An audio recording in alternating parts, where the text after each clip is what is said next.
এখন আছি মুন্সিগঞ্জ জেলার সিরাজদিখান উপজেলার লতুবদি ইউনিয়নের চরকমলাপুর এলাকা।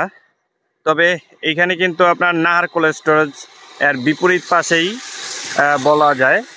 তো এইখানে যে বিদ্যুতের লাইনটির কাজ চলতেছে আপনারা দেখতে পাচ্ছেন যে এইখানে যে ছোট পিলারগুলো ছিল আগে, এগুলো নষ্ট এবং ভেঙে যাওয়ার কারণে কিন্তু এখন বড় যে বিদ্যুতের পিলারগুলো এগুলো দেওয়া হয়েছে। এগুলো কাজ চলতেছে, আরও সপ্তাহখানিক সময় লাগবে।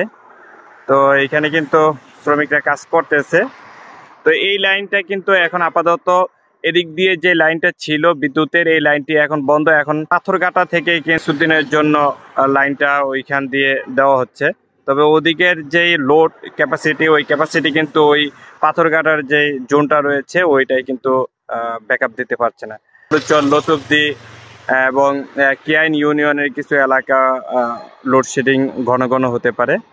এইখানকার যারা কর্মরত আছে বা কাজ করতেছে তাদের সাথে কথা বলে জানা গেল সপ্তাহখানিকের মধ্যেই এটি ঠিক হয়ে যাবে। এবং এইখান থেকে যদি আবার লাইনটা দেওয়া হয়, এই যে আপনারা দেখতে পাচ্ছেন এই যে নতুন পিলার বসানো হয়েছে, এখান থেকে লাইন দেওয়া হলে কিন্তু আবার আগের মতনই সচল হয়ে যাবে এবং লোডশেডিং কমে যাবে।